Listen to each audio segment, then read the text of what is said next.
Hi, Harry Dent here. I've been known in recent years for being bearish on gold.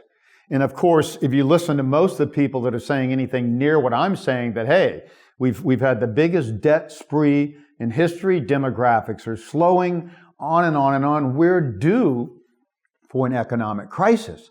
And a lot of those people who are also warning that, and it's still a small minority like me, they're saying the cure is gold. Gold will go up. Hard assets will go up, stocks, real estate, and all other financial assets will go down. Well, that's where I start to disagree.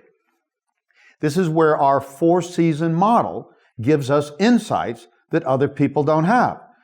Spring boom is different from the fall bubble boom. The summer recession inflationary period is the opposite of the winter deflationary period. Winter deleverages the debt and financial asset bubbles that come in the fall bubble boom season. So it's different.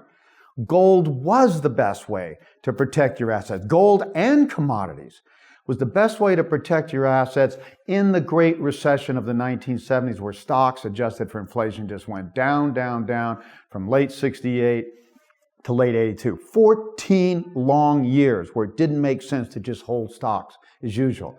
This is different. Gold is an inflation hedge. Gold, the longest term and even shorter term, correlates the most with inflation. If you've noticed, despite printing $16 trillion or so globally for all central banks, they can't create inflation. They're struggling to get up to 1-2% inflation. It's because they're fighting deflation.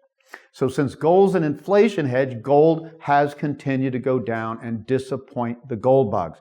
Did not disappoint us. But I will let you in a little secret. I also have a bubble model I developed in the Sale of a Lifetime and 0 Hour books. And that bubble model measures how bubbles build and how they crash, and very precisely. And there's two things that are not following that bubble model. Most stocks are, and commodities have.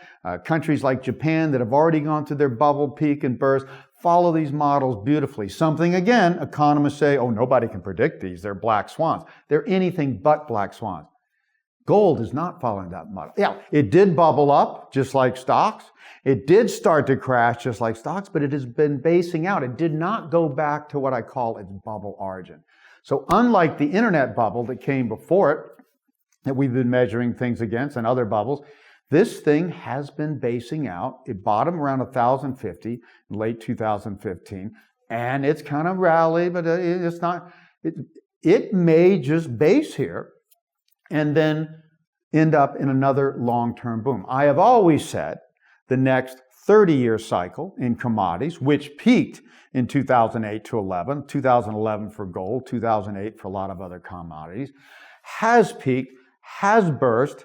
And again, gold is held up better than oil, iron ore, and a lot of other commodities. So it's saying something about gold. So gold may not go down as low as 700 that I've been saying could happen, or even as low as 450 to really get to the bubble origin. It could still happen, but I've raised my maximum target on the downside to 700, and I think there's a rising chance that gold may just basically continue to hold near or above $1,000 and then start another long-term rally. I do think gold will see $3,000 to $5,000, but it will be at the top of the next 30-year commodity cycle, 2038 to 2040. Most of the gold bugs will be dead by then, unfortunately, to see that. So that's a new thing. So gold may hold up better than I thought, but gold has been a poor investment, and gold is an inflation hedge, not a deflation hedge. And gold, there is not enough gold in the world in the modern era to back currencies. So we do need a standard like gold, or maybe some derivative of gold, but it's not going to be gold itself. So don't look for gold to become the new money.